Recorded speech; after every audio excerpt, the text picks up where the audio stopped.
Hi guys. Hi guys. This is Dr. Lanier, and I'm just getting back. I was supposed to be doing this live Saturday morning at 9 o'clock. It's actually a little bit later. It's 2 o'clock, and I want to apologize. But I left LA this morning at 6:30. Drove up to Delano to really get some great pictures, just beautiful art of this new office. Actually, the first office I started in this new series of offices that I'm doing now, and I'm just finishing. I have three others that have been going and making a lot of money, and this one I'm just finishing. This is something you have to know. And this one I bought the building, so revamping an entire building sometimes, and every city has different plan checks, and it can take a long time in some of them. But luckily, like I said, I had three others going, so it propped it up. It's always good if you have something else going, not in all kind of different fields, but especially in dentistry. If you have several going, then if one goes down, these still are supporting you. At least this is just me. This is the way I do business. And this one is just beautiful. You're going to love it. I'm telling you, spent a lot of time, a lot of money, had time to think about some things. However, there were some problems, and that's why it took so long. There were some problems. Most of it, well, none of it did I really anticipate, and that's life.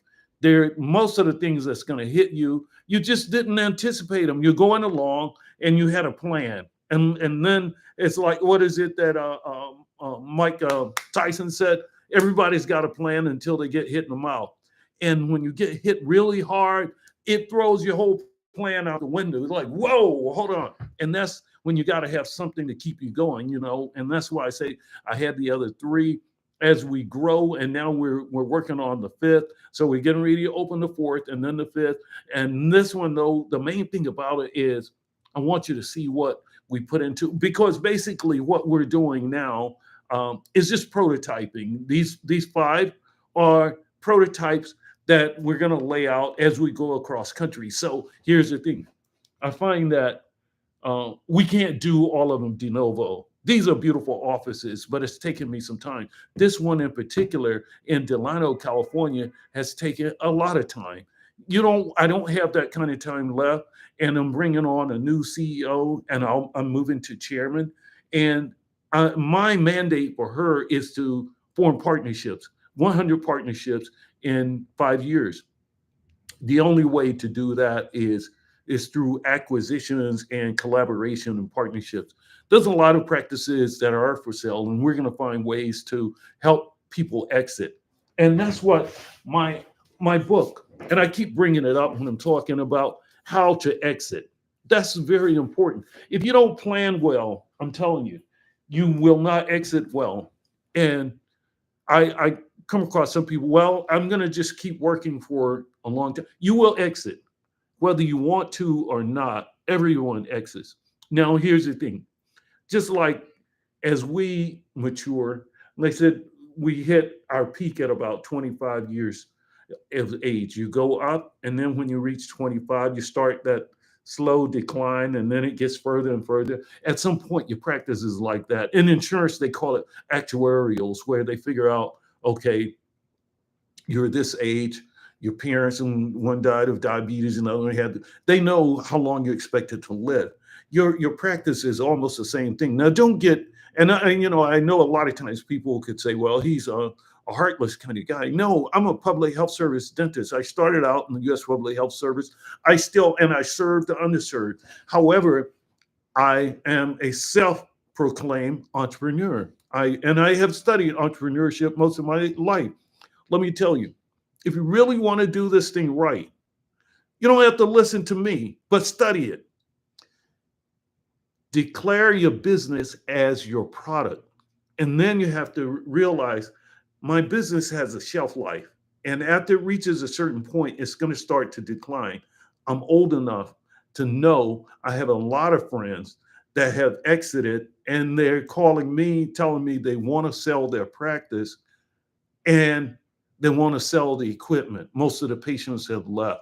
After a certain point in time, you start to get tired. You slow down, your practice starts to slow a little bit. You cut back on the days. You didn't really bring in an associate and get anybody really trained And the practice is Dr. Smith, so everything is built around you. It's not like uh, Riverside Dental Practice, it's Dr. Smith's practice. So, what do you think when Dr. Smith dies?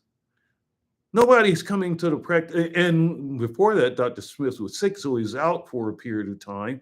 And now the patients that were there, and I've been doing this a long time, so people always come to me. Well, Doctor, I have this practice.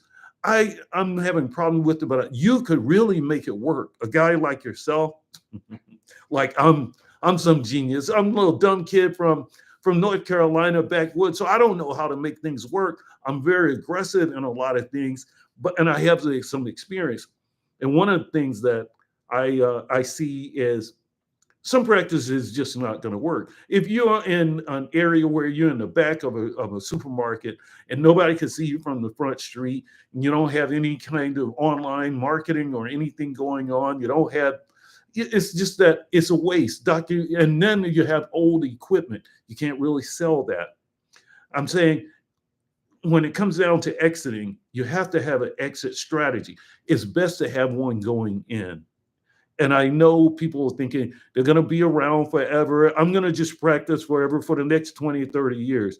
And then when you get there, you're thinking it's still going to go on. I dropped my watches off for battery replacement, and I had one that's an expensive watch. And I told the guy, I leave my watches with him. But I said, well, let me get a receipt. He said, well, I have your name and number, and I call you when it's ready.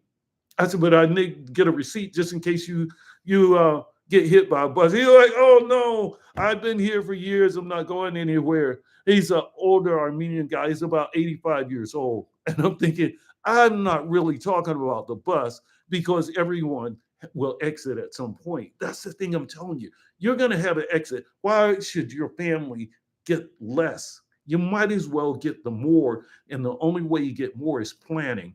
And the thing I talked about in the last video was economy of scale. And I find that most people are resistant or afraid or something that I don't understand, whereas they don't want to collaborate and become, no, I want to own it all. I want to be 100% owners. But how can you own if you own one or maybe two? Economy of scale says, well, if you own 15, 20, 30, 40, 50, now we can get a lot of these things down. And now you get in to talk to certain people, and you want to stand by yourself. And not only that, your multiples of EBITDA. And look up EBITDA. I don't want to keep talking about it, but look it up, EBITDA and the multiples of EBITDA and the valuations.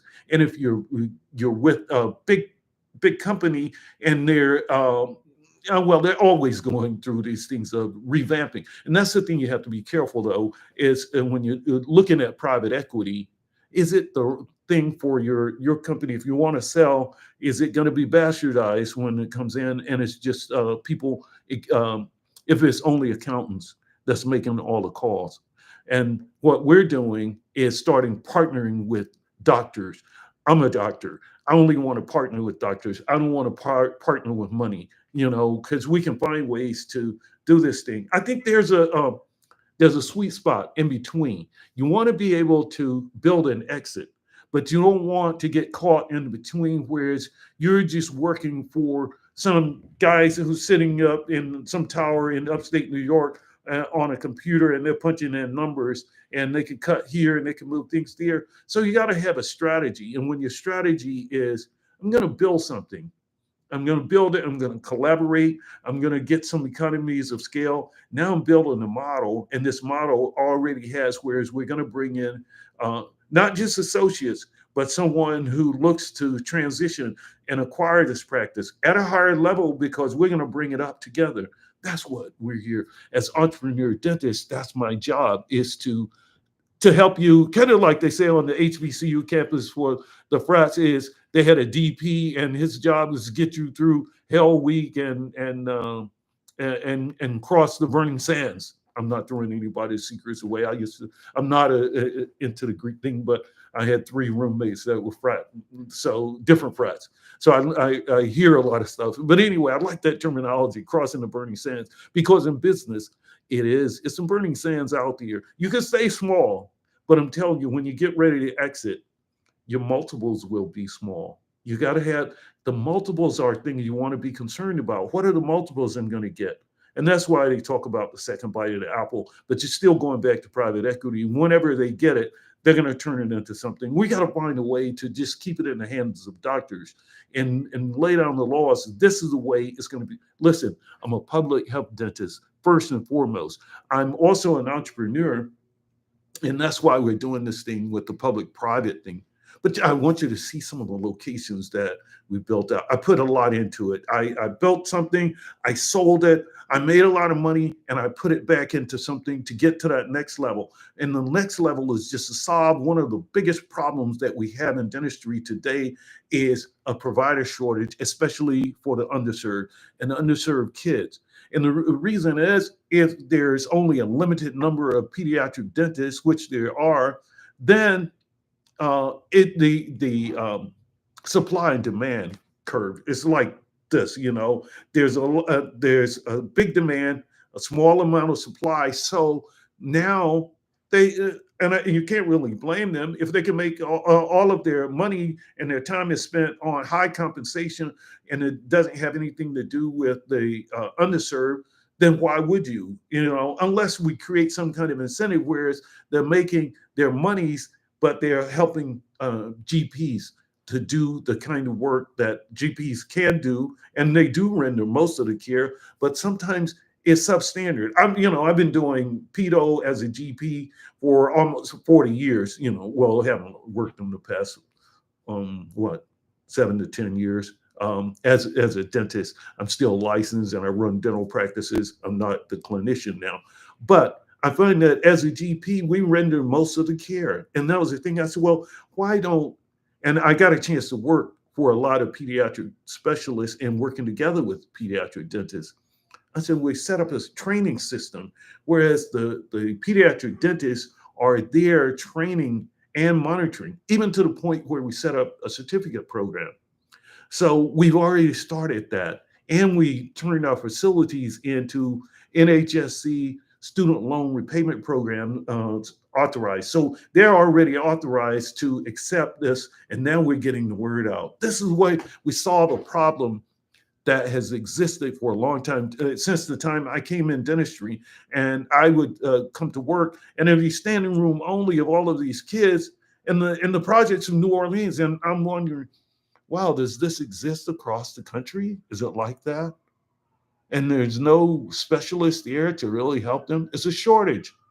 And a lot of times I hire a GP and they're afraid because they haven't really treated kids and they don't want to be in there. So we need somebody who can help them get over that training hump and go to that next level. That's what we're doing. And I think but I have to get it vetted. I'm vetting as I go, everything that I'm doing. And that's why I work on a prototype before we do the full rollout, because of vetting. Okay, speaking of vetting, had a friend and he's asking me to help him with this business, and it's not dental. And I realized I shouldn't be giving advice on things that aren't dental, because a lot of times, well, it's the same thing. The principles still apply. The principles are the same. The manifestations change, but principles remain the same. So just like I was saying, the exit, everybody should use your product, and you have to exit one day. You want to exit when it's optimized, going way downhill. Now you want to sell it, and then you have all your ties in there, and now you want to get X amount. You want way up here, but it's way down here. It's not going to happen because you're living that dream. You got old equipment, got an old office, your patient flow that you did have, 2 years ago, 3 years ago, they're not coming back. And then you're not coming back. Now you got just some old junk and you're trying to sell it. Get with the program, build something. I'm telling you, the exit. I know a lot of guys don't want to buy the book. Buy the book. It's about the exit, but I'm doing an update because I'm going to put more to it. I want you to start out light and then let's get deep with this thing.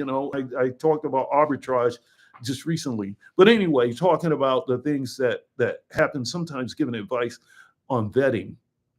Before you get started with anything, vet it very well. and vet it with people that are in the know. Don't just say, well, I ran it by my cousin. He thinks it's a good idea. Well, is your cousin, is he CPA, or is he fractional CFO? Is he, does he have background in the industry? Have you do all of those things so that that the idea that you're bringing to the table has really been vetted, and now you're ready to move forward to the next level. But don't just go based on something that somebody's selling you because they are making money on it and it's in their best interest to tell you to go down this road because they have a conflict of interest. Most of anybody that's selling you something has some kind of conflict because they're trying to influence your behavior by selling you something. Now, sometimes it could be something that's good for you, but you're not going to know until you vet it for yourself or do your own due diligence. So that's a big thing before you start. Now, once you start, you commit it, you take that first step. You got to just keep going. We're off into the deep. And that's the thing I encourage. I have a new CEO, my niece, she's coming on, and she was a little bit reluctant to just take on and just jump. But I was telling her, we're going off the deep end.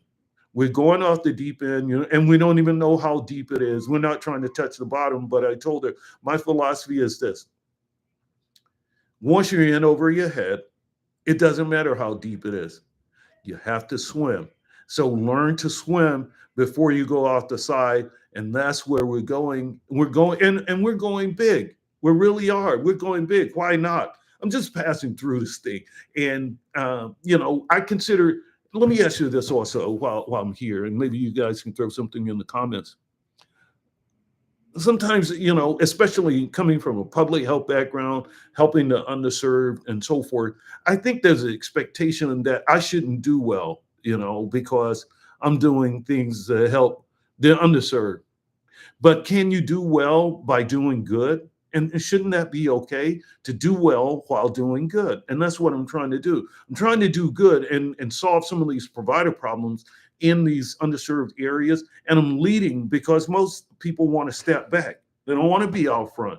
I'm willing to take the risk because, and the only reason I take a lot of the risk is I've been in dentistry my whole career, and this is the only thing I do. So I've done it so many times that I've had some failures. Unfortunately, I've had a few failures, but I've had a lot of successes. And you don't get the successes unless you keep trying. So my philosophy is kind of like Allen Iverson or Kobe Bryant. If you're passing me the ball, you probably expect me to shoot. So I'm going to take the shot. Most people aren't. They're going to hesitate, analysis, paralysis, so forth. I'm going to jack it up.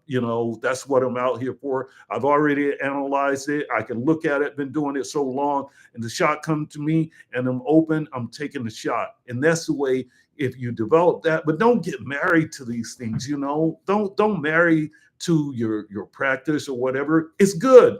And don't get married to the idea that no one could do it like you, because the day that they toe tag you and pull you away, somebody else is already doing better than you, or they replace you or whatever. And at some point you will exit. Whether you want to or not, you will exit. And what your practice is worth on that day is what your family will get, or you get if you're going out for some other reason. But structure it, structure an exit plan and have something where you're going to go, how you're going to get there. And that's what I want most of my conversations to be about, is having a good exit plan. And it doesn't just apply for dentistry, it applies across the board. Anytime you have a business, your business should be a product. And almost every product has a time to go to market. Now you can stay there, work some more, and sell a percentage of it, and then go to the next level and do it again, or start over again somewhere else. But have something, and then don't build everything about you, because you're going to exit. You will exit someday. Now, what is you're leaving for your kids or whomever who's going to take over, or even the person who wants to buy? Now, Dr. Jones wants to buy Dr. Smith's office. But he's not Dr. Smith. He's Dr. Jones. Wouldn't it be better? It was Maple Street Dental or something like that, and he's buying that, and he's just replacing. I'm not saying I don't. No, don't. Your practice and your name is good, but I'm just saying there are some limitations on that. because if you're going to do 100 of them, you're not going to do Dr. Smith over here, Dr. Smith over here, because sooner or later, Dr. Smith leaves, and now it's no longer, damn, is Dr. Smith around? No, he's been dead 5 years. Well, why the hell are you still calling it Smith? You know, get something, pick a name, pick a logo, pick something, pick an idea, work on your platform, grow your platform, your system, because the buyers, when they come in, I keep repeating this, the buyers are investors. And most of the time, the big money investors are not dentists. And if they are, they're retired and they're wealthy. And the last thing they want is a job. They don't want to work for you.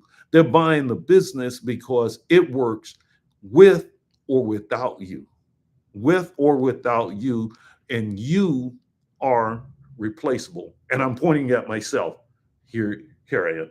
You are replaceable. And that's the thing I'm trying to structure mine. So when I step away, somebody just steps in. They won't be Dr. Lanier, but you can run my company. You can come up, you can keep doing the things that I'm doing. Even AI could do it. I'm replaceable. AI could pretty much take what I'm doing now and just extrapolate from where I'm going and keep moving.